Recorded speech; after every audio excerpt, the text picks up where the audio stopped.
tusalawo tuteekeko ennyo naye nga tumaze okulimirawo kasooli. Abamwagala bajja musigaza, abatamwagala bajja mujjamu.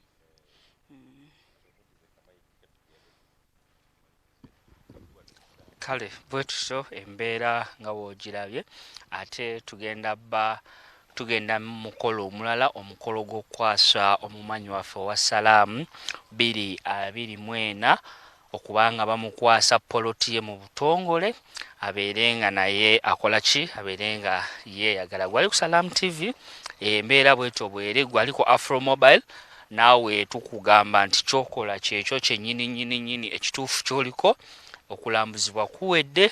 Kati ate tugenda ku mukolo ogw'okuba nti omukulu n'abakulu baba nga bakwasaganya ekyokuba nti bawa omuwanguzi poloti ye wagenda okuba nga awo weyagambye weyasiimye okuba nti akola ki, kubanga akitandikako okuzimba nga wolaba awo.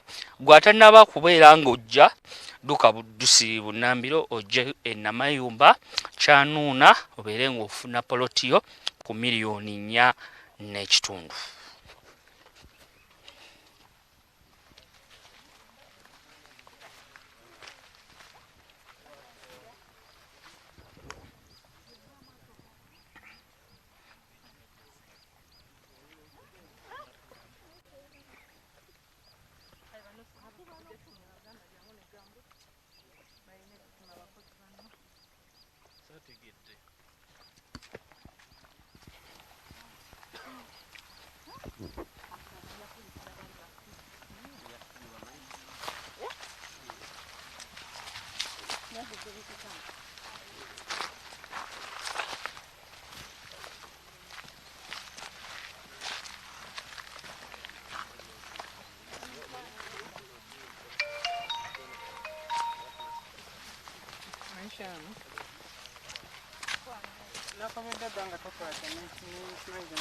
Chairman, nsaba otulewa na chairman.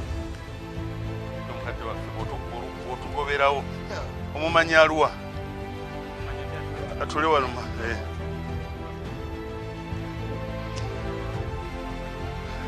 Assalamu alaikum wa rahmatullahi wa barakatuh. Omulabi wa Salaamu TV, omukolo gwe tuliko kati mukolo mutono mu namba y'abantu abaguliko wano, naye munene nnyo, munene ngeri ya mirundi ebiri nti guli mu millions ez'abagulaba, ate era guli mu millions eza sente eziteereddwa mu mukolo guno. Wotulaba wano tuli ku lusozi waggulu e Namayumba Kyanuuna Kisebo Chairman, ekyalo mu butuufu bwakyo kiyitibwa kitya? Kitula. Tuli Kitula. Ekyalo kiyitibwa Kitula mu muluka gw'Ekyanuuna mu Namayumba. Namayumba Town Council. Wetuli. Ndowooza tusooke tufuneyo edduwa mu ddakiika emu yokka tubenga officially ate tuggulawo mu butongole no board details zonna ez'omukolo gwaffe guno. Sheikh Abdurrahman, tuwe edduwa. أعوذ بالله من الشيطان الرجيم بسم الله الرحمن الرحيم الحمد لله رب العالمين الرحمن الرحيم مالك يوم الدين إياك نعبد وإياك نستعين اهدنا الصراط المستقيم صراط الذين أنعمت عليهم غير المغضوب عليهم ولا الضالين آمين الحمد لله رب العالمين. Kyalo kyaffe kino kitula Ssentebe ne bwa tugamba obugambi nti mbakkiriza mugende mu maaso olw'embeera y'obudde ekigambo ekyo kijja kumala n'olwekyo kamukwasa omuzindaalo atukkirize mu butongole okugenda mu maaso ne bye tugenda nabyo ssebo Ssentebe. Mukama wange neeyanzizza nnyo kumpa omukisa guno awaddimba Patrick lyerinnya lyange nga nze Ssentebe atwala ekitundu kino. Neesiimye nnyo okubalaba era ndi musanyufu nnyo ku kigenda mu maaso olwaleero era nina essuubi mu nkolera mu kitundu ekigenda okkula nga nfunye abantu abafaanana bwe bati. So baganda bange n'olw'ensonga eyo ku ssanyu lye nnina ate nga omwogeza ntegeezezza obudde alina butono nnyinza okunyonyola obugambo butono nendeko omukolo okugenda mu maaso. Siyinza butabanjulira mu nze team manager owa Namayumba Town Council tiimu empanguzi y'empaka za Wakiso District omwaka oguwedde ate nga n'omulundi guno ndi mu nteekateeka bwe mu nsanze ez'okubanga nteekateeka tiimu egenda okulumba ekajjansi wali tuddemu tuwangule omulundi ogwokubiri. So buli bwe nfuna abantu nga mmwe nfuna essuubi olw'ensonga nti obuyambi bwe nkozesa ku tiimu mbujja abantu nga mmwe. So ndi musanyufu olw'okuba nti muli wano nsuubira okufuna ekyo mu mmwe. Omukolo gugende mu maaso mukama wange. Amina. Chairman atukkiriza ate bw'ayogedde omuzindaalo n'akukwasa ssaabakunzi wa ttiimu y'e Butambala olwo tuba tuyingidde ate mu by'emipiira naye kati nga bwe tutali mu bya mipiira banange wano we tuyimiridde ze zimu ku estates eza Info Trust Property Consultants. Bulijjo kye tubagamba olwaleero kyongedde okutuukirira. We tuyimiridde ye estate etuumiddwa erinnya lya Salaam. Era mu maaso eyo gye mugenda tugenda kulaba omumanyi wa Salaam season 4 ng'akwasibwa mu butongole poloti ye ennene gagadde. Era mu ngeri y'emu abakungu bagenda kutulaga wa wagenda okuzimbibwa omuzikiti ogwa estate eno insha Allah. Njagala mu butongole nkwase mukama waffe CEO owa Info Trust Property Consultancy atwanjulire estate eno mu butongole ng'ajjanjulira mukama waffe Managing Director wa Salam TV ne Salam Charity Ajabul Karim Kalisa. Era oluvannyuma lw'okugimwanjulira agenda kubanga naye awa obubaka bwe atutwale ku poloti y'omumanyi mu luvannyuma tugende awagenda okubeera omuzikiti tubeere nga tuggalawo. Madam CEO. Mbalamusizaako abalabi ba Salam TV mbaaniriza ku Salam Estate. Eno Salam Estate twagisuubiza oluvannyuma lw'ekisiibo. Twakolagana ne Salam TV mu kisiibo kyonna nga tuwagira omumanyi wa Salam. Ne tugamba kirabo kiki tusobola okuwa omuntu amanyi Katonda we okutuuka ku ekyo. Okutuuka okuddamu ebibuuzo byonna ebimubuuzibwa Katonda we. Ne tugamba tujja muwa ettaka. Era buno bweyamu bwa kutuukirizibwa leero. Ettaka lye tumuleese ku eno estate ennene nnyo erimu plots 87 alondeko wonna waayagala okubeera. Era amaze okulonda n'ekipande kye tuzze tukitegese. Waalonda we tukisimba kiriko amannya ge ne title yo ennene y'omumanyi wa Salam season 4. Eno estate nga bwe ngambye Hajj eriko plots 87. Ekiba kitegeeza nti bwe tuggyeko plot y'omuzikiti Info Trust gyewaddeyo n'eya Salam estate plots ezigadde bassebo ne banyabo tuzitunda. Era tusaba obuwagizi bwammwe. Eno estate twandisabye nnyo twandyagadde nnyo abagijjako bafollowinge amateeka ga Sharia law. Ebikole do and don'ts ezitali za Abisiraamu tetujja zikirizibwa ku eno estate. Naye tulina estates endala ezikirizibwako okukola buli kimu ky'oba okoze eki ky'osazeewo. Ku eno estate tubadde tusaba Hajj ogilaunching era tugenda gimarketingira nnyo ku Salam TV. Abatali basiraamu n'abasiraamu mwena mukirizibwa okubeera mweno naye n'endagaano zaayo zikyuse nnyo kubanga zigoberera sharia law. Okay. Omukyala ayogedde wabadde wano nga tunyumyanyumyamu ne muganda wange Suna Beni namugamba Suna nkimanyi olina byosinga okwagala naye poloti yako nobona ogigula nkwegayiridde tobireetako tekugenda kubeera bbaala tekugenda kubeera mudaala okujjako ogw'empuuta n'ennyama ate nga nnyama ya ntoba ya mbuzi so eno ddala bagituwadde nga yaffe ya busiraamu kitegeeza ki ya busiraamu si ya basiraamu wabula ya busiraamu n'atali musiraamu osobola okujja n'ogulako poloti nga bw'oyagadde era n'obeerako mu ssanyu naye bw'onooba nga onoogoberera ebintu ng'ebintu tojja kuteekako bbaala ge mateeka mukama waffe ono gaataddewo nsaba tubeere nga tugagoberera kyokka ate era nga bw'atugambye omuwendo gwa poloti oziriko gw'oyinza okujja noga nti anze omuntu omu nguzeeko poloti nnya ekyo nakyo teryakigaana so tukirindidde mukama waffe MD wa Salam TV ne Salam Charity sebo eggwanga lyonna likulindidde obubaka bwo oluvannyuma lw'okukwanjulira estate eno. Bismillah. Assalamu alaikum wa rahmatullahi wa barakatuh. Salamu ngana ngena fuye mwena mujidimu.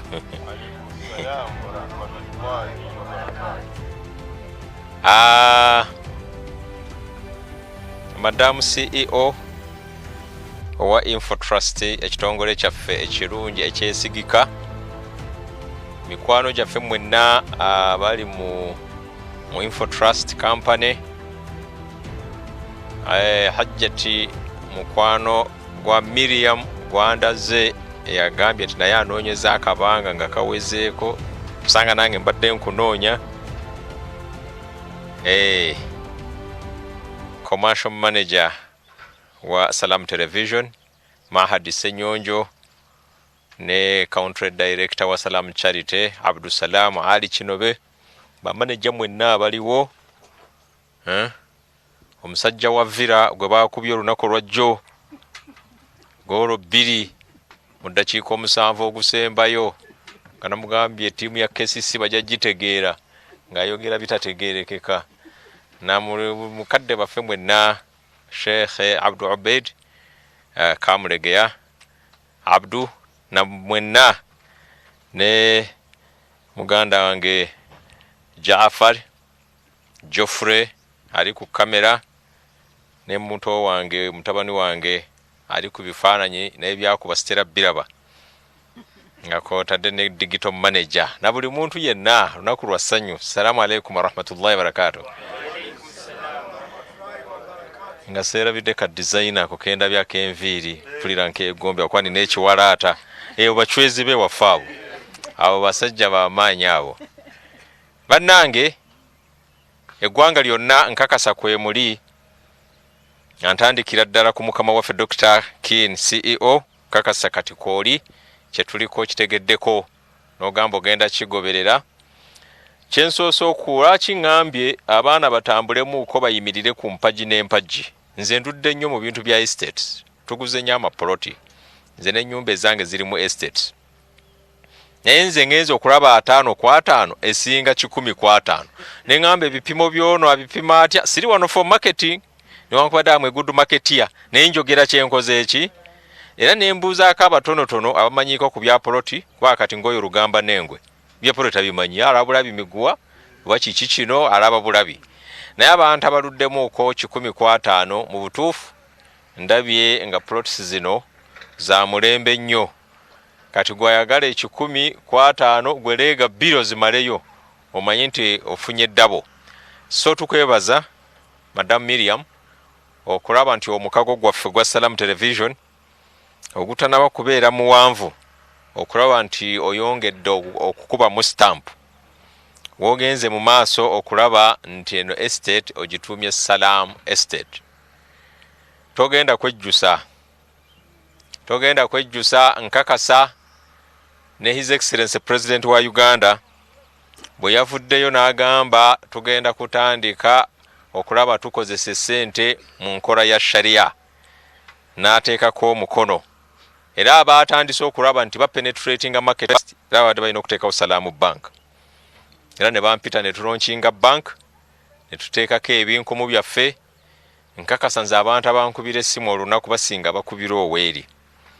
So kituleese wano okwongera okukakasa aba Infotrust omulimu guno gwe bakoze oluvannyuma lw'okuba nti twakwatagana ku mumanyi wa Salam gwe tutambuzizza Abdusalami Aliyu Kinobe omusajja omuliga gwagamba nti tuli mu phase 4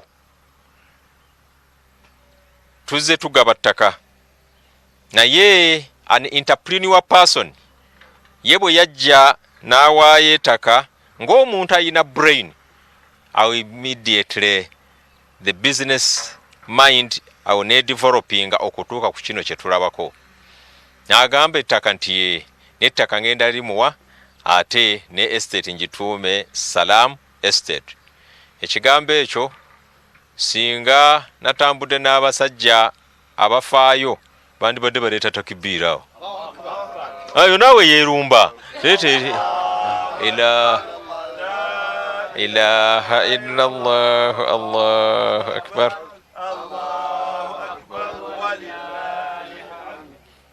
Madam Miriam waliwo eri yaba Amiru Kamoga bakakolanga kali short Allahu akbar naye kakati waliwo abagenda abamu bakatya ne batya eyo naye ngene yaffe y'abano abazukuli bana beebutambala eya mirembe bantu bajagala neri nayo ya mirembe kuba kugulumiza Katonda naye yasinga okutuleetera obuzibu yali Trump yali akola campaign eyo mu America mugagga kati esaza lyagenda mu mwalimu abasiraamu bangi kati bwe yaleeta ennyonyi yagipakinga okumpi awo bamuteera wano kagundi wenjogerera kati bwe yayogera point ennungi abasajja ne bacamuka Allahu akbar Trump yadduka bakanyama bakwata mukwate ngalooza bombe egenda kola ki so kakati naye nga eyo lyonna ssanyu tukwebaza mbadde ndi ku point okulaba nti no we can go beyond okugaba ploti ate ne tulaba nti omulimu guno ogenda mu maaso nga Salam Television nga tukulembeddwa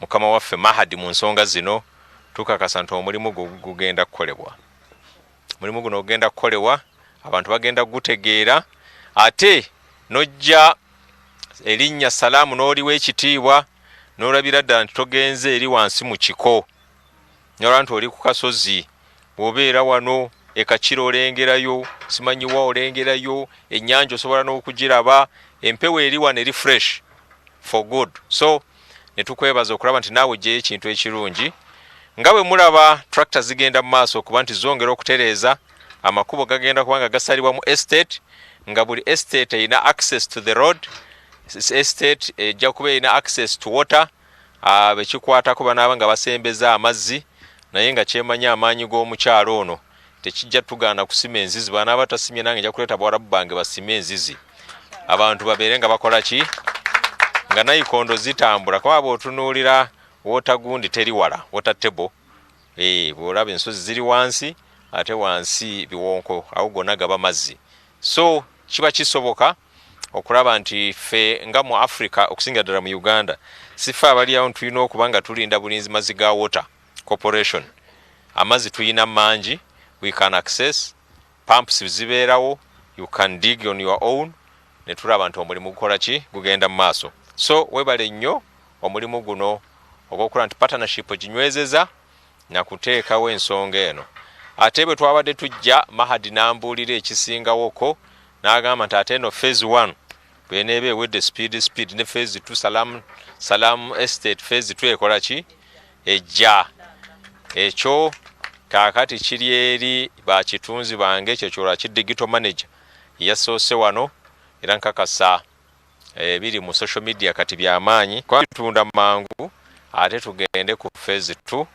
gye tusuubira ntujja kubanga olwo tukula there is no harm tugamba nti buli quarter tulina estate ya Salam all over the country gye tugenda tugulawo ze tugenda nga tugulawo tulabe nti omulimu guno okola ki tuwule nti Salam Estate eyo mu Western Embarara Salam Estate ye Busoga Salam Estate eggulu tulabe nti abantu bawa access to such information. Number 2 kwe kulaba nti ploti y'omuzigiti etuweereddwa ploti y'omuzigiti etuweereddwa lwakuba avudde waggulu nga tatugambye yagenda okuzimba omuzigiti wa Salam Charity yeneeguzimba ekyajja kuddayo kazindaala kinnyonnyole naye ffe ekyenkakasa yo ploti mugenda giraba bannassalaamu temuva ku TV okujjako nga ploti madam ajja kuba agitulaze ate temuvaako nga temunabakunda banga nkulukusa kitrakita ekyo ebyo nabivugako mundaba engeri gyenvuga kikatapira ekyo mukakasente emirimu twagikola dda sifaanana bano bajjofule bajjafaali bano ababeera bubeezi ku kamera yenaga nti yamalayo edduniya yonna n'omugamba yigayo ka editing akatono beeko yigeko bwa editing wa kamera ye gyatunulamu butunuzi munaakomawa ffe byonna tubikoze tetulina kye tuleseeyo so masigi tugenda giraba nga ate kyeneewuunyiza okuba nti nga bwomanyi prime area nebeera ne prime areas nebeera buli kintu kyonna kibeera ne prime there are prime plots naye kyakoleddwa omumanyi wa Salam amugambye nti ye achuzinge any plot of his choice bw'ajja achuzinga yonna naye baŋŋambye nti alabika ekibala akituuse yagambye nti bwe banaateeka plot y'omuzigiti eneddako kirabika ye ali awo anoonya bwa muadhin asobola okufuuka omwazinyo essaawa yonna ayinza owa imamu tabusobola oyo ali ku levo yakwaziina asooke alebe nti asembera kumpi n'omuzigiti kiba kirungi okuba nti poloti yo gy'ofunye ogifunye mumanyi wa Salam aye ne bateeka eno masjidi ate gwe n'ogenda eri ku extreme end so ekyo madamu tukwebaza okulaba nti owaddeyo ekifo ekyo mu mbeera yonna akookusatu Abdusalamu akatereezezza n'akoogera bulungi awulidde estate ya Busiraamu naye eri open to everyone Salam TV ya Busiraamu naye ya buli omu ba reverend kwebali buli muntu yenna a lot of information oli n'omubuuza lwaki obeera ku Salam waliwo omusajja alisaidiza emityana eyo reverend amanya ngeerabidde awulidde waliwo yafuna some problems n'akuba akasimu n'asonoonya esimu yange took some time kutuusa lwe yanfuna n'agamba sikyabalaba nemugamba nti munnange TV eyo byenfunako bingi ate bwe mba ntudde mu ddiiro nga ninamu bannazaalo bagwende siina kwekanga konna sigala ndaba TV ng'amanyi nti byakuyiga sisobola kulaba ekintu kisobola kundeetera obuzibu nga ntudde n'abaana bange so TV ya buli omu kati Abdusalamu kyategeezezza nti matches enejja kuba nga at least temubeeramu bintu bisobola okuba nti bijja abantu ku mulamwa nojja n'oteeka wano ebidongo wano n'oteekawo gundi yo biici abantu ne basula nga bazina abantu balemeddwa okwebaka ebidongo biwogana bye tutegeeza naye buli omu waddembe kukozesa estate eno ate ojja gifunamu emirembe bw'otunula ng'essomero ly'ekibuli oba Nabisunsa amasomero gali ku foundation ya Busiraamu nayinza okusanga Miriam nga yasomera Nabisunsa osobola okugenda nga ministry emaze okupostinga abagenda okusomera Nabisunsa maybe 140 what maybe 150 ogenda okulanga mulimu abasiraamu nga 20% naye abasigadde ku listi nga baganda baffe abenzikiriza ndala somero lya Busiraamu Nabisunsa naye it doesn't close anybody outside era bagenda ku selection ministry egenda kuyingiza senior 1 senior 5 ojja kulaba ani ayisemu yani awaddeyo first choice ani awezezza obubonero bwe buti kastojja wano gwe Francis ng'olina miliyoni zaffe tebazoogedde ng'olina miliyoni zo nnya kitundu poloti gye wandiguza obukadde 10 ne bagikwera ku nnya kitundu bw'ojja n'ennya ekitundu wano wenjogera nga sinaba kuva ku TV simu yange bagirina muteekeko sente anti muneesiganze ndwawo okulya sente zammwe teekako obukadde buna oba deposit miliyoni 2 nze nve wano nga nkukwatidde poloti giteekewo ne oba nga tozimbye giweeke emyezi 6 eyennya ekitundu ojja kujja wano nga bakuwamu obukadde 5 nga bakuwamu obukadde kubanga ensozi eziri wano zonna ziri surrounded by estates so mikwano gyaffe abatudde wano n'aba TV tubasaba eno estate ogijjumbire tulabe nti tugoberera amateeka ge batuteereddewo ekyo kyonna ogenda kulaba nga mpisa okulaba nti abantu bawangala bulungi nga tebalina buzibu so madamu tukwebaza omulimu guno ffe nga Salam Television tugenda kunyweza partnership yaffe naawe tugenda ginyweza tugenda kujongeramu amaanyi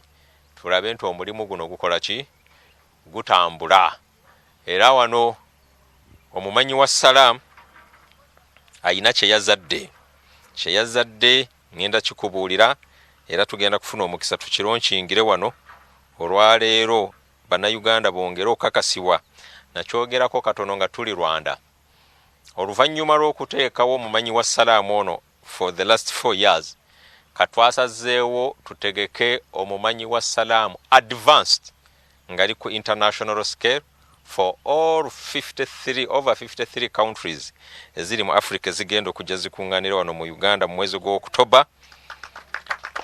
Ekintu ekyo nabaddeko ne mu office ya Her Excellency the Vice President wa Uganda amazedde okumwanjulira ensonga eyo era nga government bagenda kubeera so part kwa tulina engeri gy'oleeta ensi zonna za Africa government nga tekiyimiriddeemu at 80%. So abo twamazedde oba meetinga katusinziira wano okulaba nti omulimu guno gwe tukola gy'emirimu gino egizadde ate Salam Quran Competition for Africa okulaba ntongera okunyweza omulimu ogwo ogenda okubeerawo mu week ey'okubiri inshallah mu Oktoba nga yejja kuba nga ye final.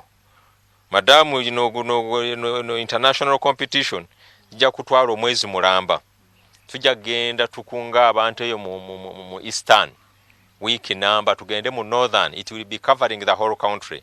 Then we tunabanga tumalirize ye week esembe gye tusinga okwogereyo Oktoba ejja kuba nga esentalinga wano mu Kampala mu Central n'ensi endala zonna nga zitweyunzeeko tulabe nti ate ekintu kino kyongerwamu amaanyi.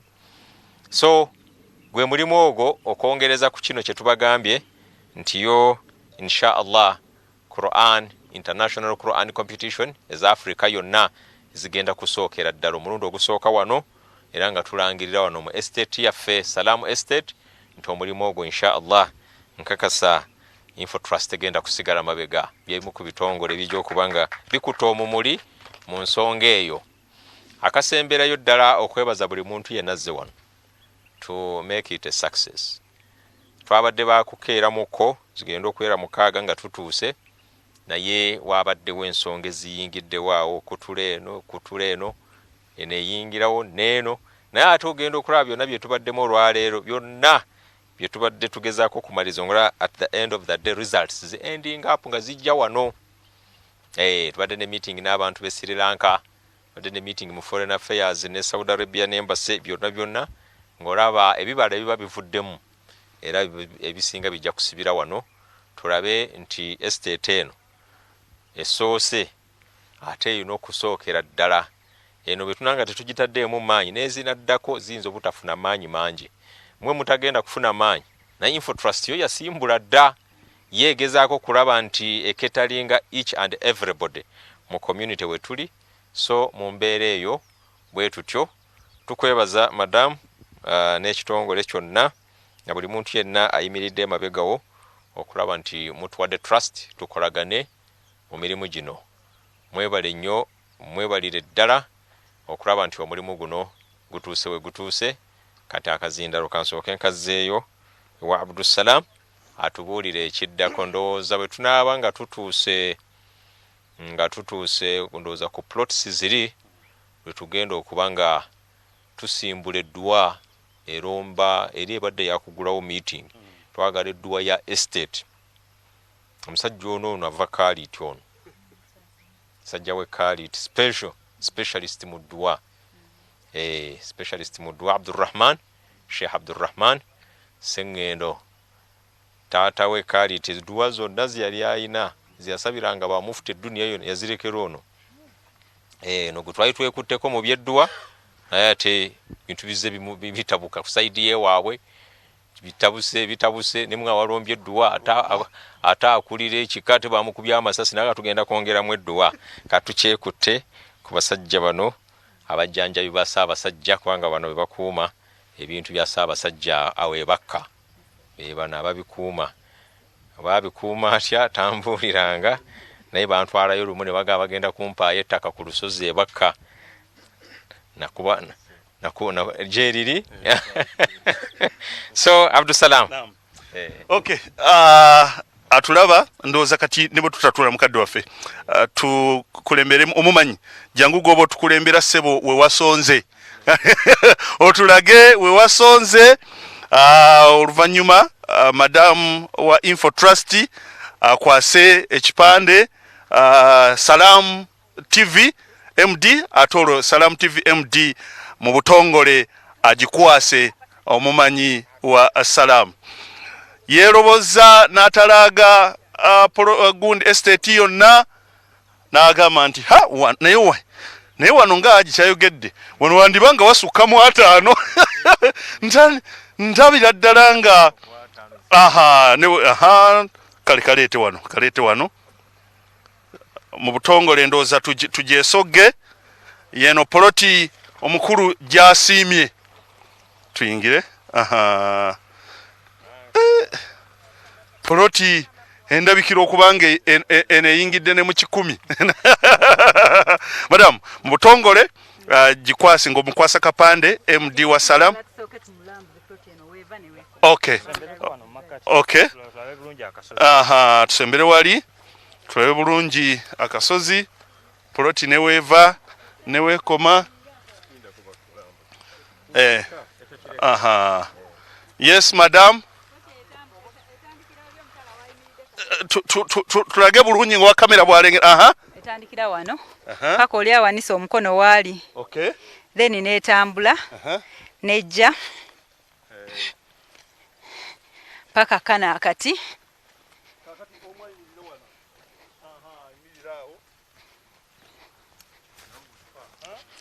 paka kano ate neddayo paka kaliko likayimiriddeko bwetyo bweyimiridde kati wayagala weteeka akapandeke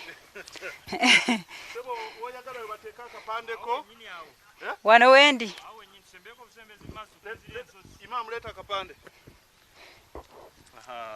so yonna kati kabere ku kkubo yes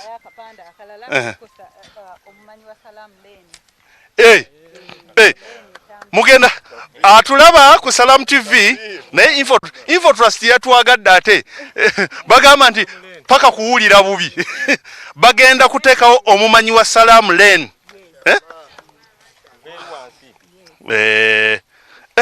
nga woboza okulaba omumanyi wa Salam olaba akapandeke kubanga mulimu amakubo mangi mu estate ng'omanya nti kuleni ye ke kakubo ke kapande akagende uwe omumanyi wa Salam Lane awo kale kwasa akapanda akukakwase MD wa Salam olwokuba nti wakwasa Salam kalate MD wa Salam mu butongole yagenda okukwasa omumanyira akapande abakola kugwa okukasimba abo bo bajja kujja omumanyi gwe jango giro kata gwe jirangweno atulaba ekifaananyi Mahadi njagala nnyo olabike wali kulinana mukama wafaawo oli wankizo nnyo naluwa okay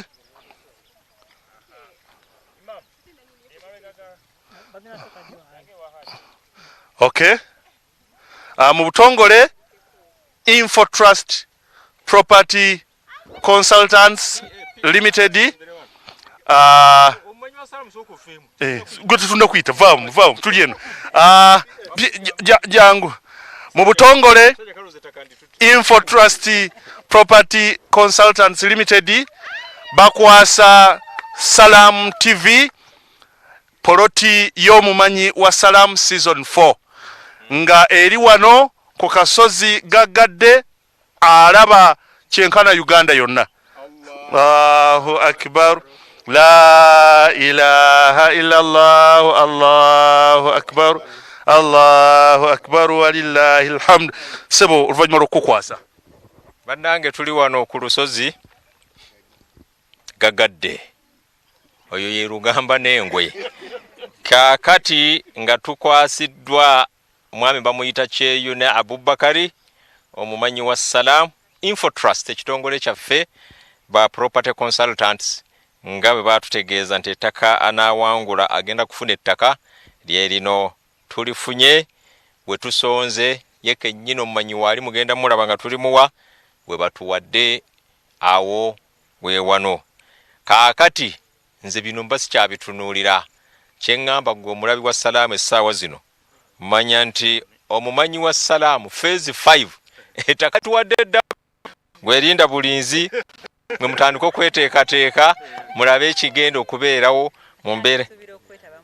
Ate mpaaka ku luno ayingirawo yazirabye CEO yennyini agajja kuzibeeramu. Tulabe ojja kulaba noono abadde akambuwala ng'abuuza ebibuuzo atandise okukakkanamu kubanga abadde mukambwe ennyo osanga n'atuyambako. Omanyi ow'essente bw'ayingira mu kintu kikyuka. Kaakati mu kaseera kano mukkirize tubeere nga omumanyi wa salaamu asembera kumpi, obeere nga oyimirira wano Makati. Olabe nti tobisse nnyo bigambo. Ne bw'obika erinnya lyo sooka ojja wano Makati. Info Trust yese erabike bulungi. Y'oyo omusajja Allah gwe yawadde okulaba nti yali takisuubira nti ku myaka ajja asobola okubeera n'ettaka. Kaakati wuuno, kaakati enteekateeka za Allah muzimanyi okola nga mu mwaka gumu myaka 2 nga kayumba kamaze okateekawo. Weebale nnyo, weebalire ddala. Allahu akbar. Kaakati mu kaseera kano naawe weebaze otuuse okwebazaako ekigambo kino kyolabyeko nkakase eyo gy'obadde otambulira.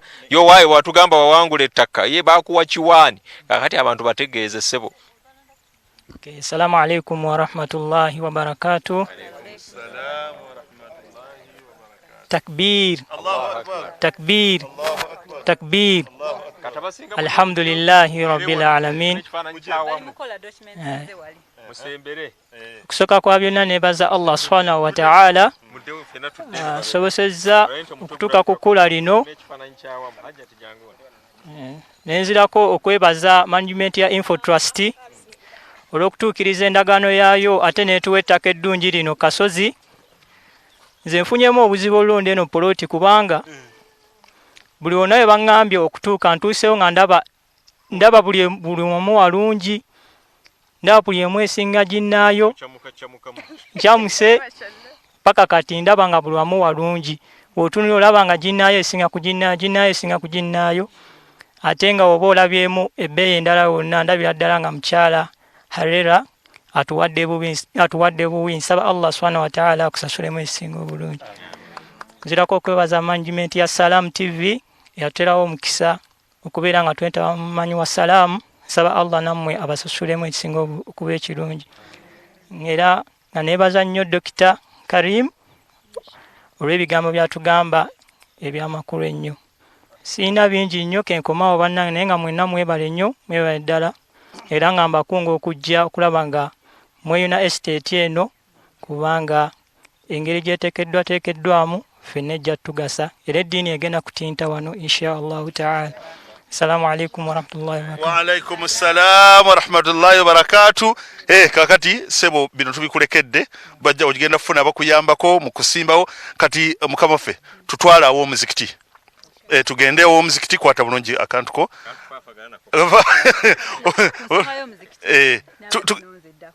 Ngamba kaninde ne haja je ayongera otulambulira waliwo yagambye twandituteeye wansi eriranye amazzi waliwo oluzi wansi erinanye amazzi. Yes. Omulala n'agamba tutwale n'eriranye omumanyi wa salaamu. Omulala n'agamba tutwale eri ku kkubo eyingira estate awayingirira ddala estate. Kati Haji naawe ojja kutuyamba wano okusalawo kwa ploti zino kuzibu kubanga zonna nnungi. Ploti zonna nnungi so okusalawo naffe wedda kutukaluubirira. Kati ke kaseera naawe tukuwa omukisa okaluubirirwemu. Wali Bugundi wansi awali Bukyeddo eri ennyini esooka ku awayingira estate muzitugwanirize yabaatuwa then Salamu Charity egenda kugula eddako naye nga ya muzigiti. Wow, mashallah mashallah neyanza nnyo ne tuzigendeko tuzirabe. Atuwuliriza era ng'otulaba bino byazze ddala. Info Trust etuwadde aw'okuteeka omuzikiti. Salamu Charity nega nti kati omuzikiti kakufuna ate awaneneko gwongerezeeko eddirako ddala. Salamu Charity nayo egiguze wabeere nga nayo paati ya muzikiti. Kitegeeza nti kati omuzikiti guwezezza poloti 2 okugenda okubeera n'ebigo byagwo na buli kimu ekigenderako kyonna wekigenda okubeera. Era still omumanyi asigala nga tali wala asobola okuva waggulu wali obwazinyi yabwewangulidde dda asobola okuva waggulu najja butereevu n'abanga yaziina. Madamu agenda kubanga oluvannyuma lw'otulageyo omuzikiti ayanukula ekibuuzo kiri ekyabuuziddwa ku nsonga y'omuzikiti. Bw'akimaliriza Sheikh agenda okutuwa edduwa abeere nga atuuka. Omuzindaalo gugwo ng'ogitukwasa era ng'ogikwasa emiti. Assalamu alaikum. Sikolangako kikola kya ssanyu nga kyendi mukola side eno because manyi ndi mukuwa Katonda wange.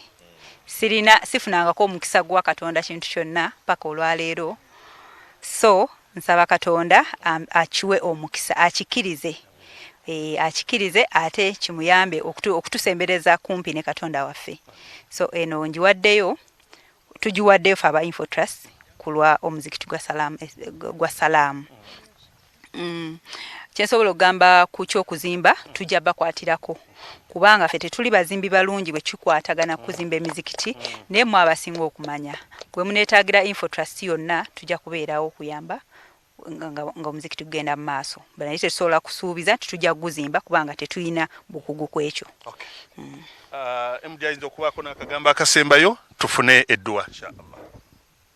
Bannange banassalaamu eggwanga lyonna tuli wano Info Trust nga etukwasa ekifo we tugenda okuba nga tuzimba essinzizo erigenda okuyamba abantu abasula muno era ekifo kino nga bwe mukiraba nga bwe kirabise bakitukwasiza mu butongole okulaba nti embeera eno era ffe twongera okakasa aba Info Trust nti ne Salamu Charity egenda kwongerako a second plot tulabe nomwe muzikiti bwe gubeerawo wabeerawo ne bu facilities obulala gugaziwe gufune ne compound gufune ne nga bw'omanyi ekintu ky'omanyi kirya kubeera beautiful. So entrance yonna omuntu bw'ayingira awulire nga beauty gy'alaba yonna gy'agenda okutambula nayo. So nga wano we tuli batuwadde ettaka aba Info Trust tubeebaza akensuso era tukakasa bana estate mwe n'abagenda okujja wano nti ebbanga nga siri ewala tujja kubanga tumaze okubanga tufuna omuzigiti. Ate omuzigiti bwe gubanga gwe gutandikirako wano ebikozesebwa byonna ebibeera wano simanyi mazzi simanyi nayinkondo byonna biba biyamba estate yonna. So mwebale nnyo mwebalire ddala tusaba Allah akkirize. Twatambudde ne Sheikh Abdurrahman Sheikh waffe Sheikh wa Salamu Charity Salamu Television abeere nga asabira estate eno Allah giteekemu baraka kubanga ffe ekyokulwanyisa ffe kye tuyina ze dduwa kusaba Katonda ate bwe tubanga tusabira ku ttaka lyetumuwadde ettaka ly'omuwadde kwe tugenda okuteeka ennyumba ye si yaffe Info Trust manager si agenda ogisulamu wadde Lugamba n'engoono ntajje yeebake mugundi mu nyumba nyumba ya Katonda abantu olumala okumusinza nga baggalawo nga bafuluma nyumba ye tukakasa edduwa mukadde waffe Sheikh Abdurrahman gy'agenda okutuwa tusaba Katonda waffe agikirize. Bismillahirrahmanirrahim.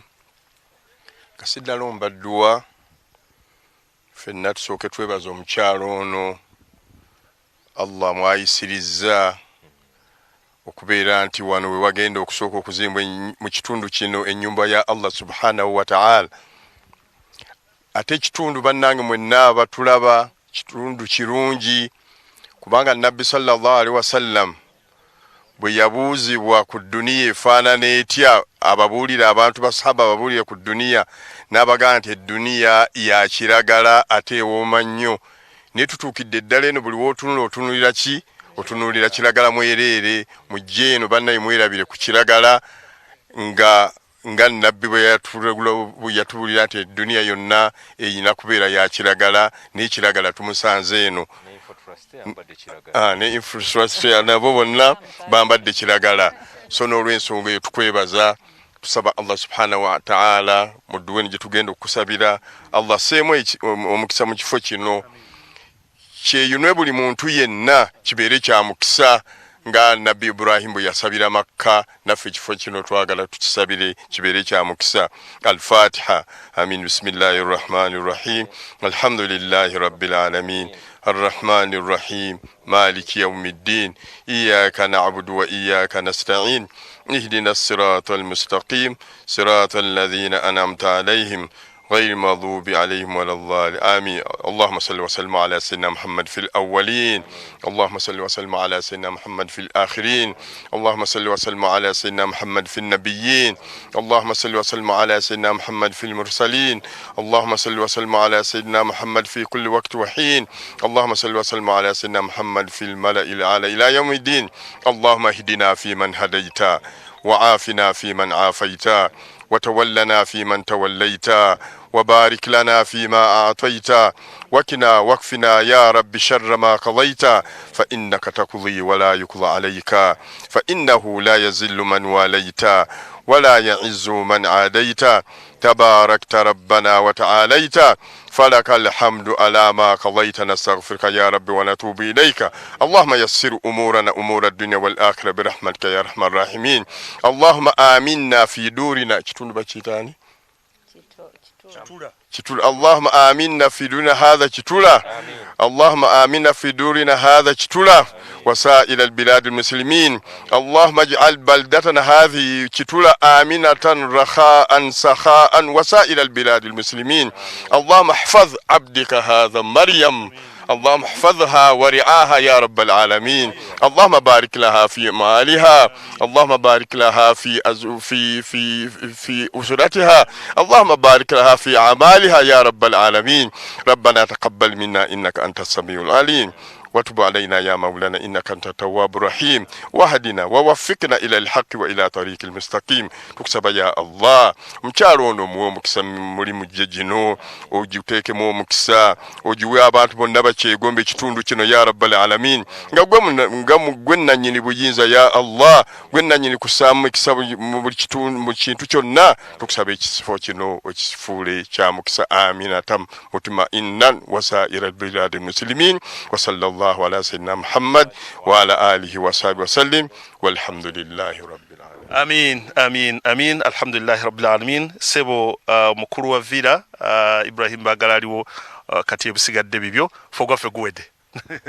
Bismillahirrahmanirrahim.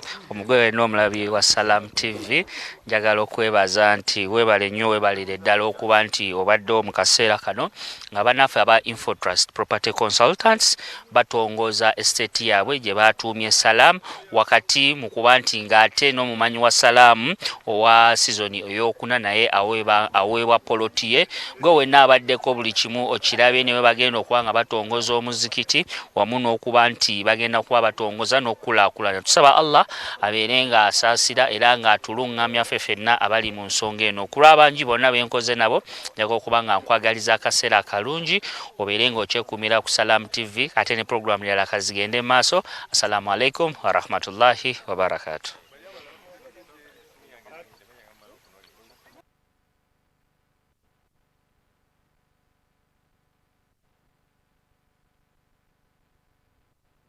Spice up your breakfast with Prestige margarine, easy to spread and fortified with vitamins A, D and E. Now available in original and vanilla flavors, perfect for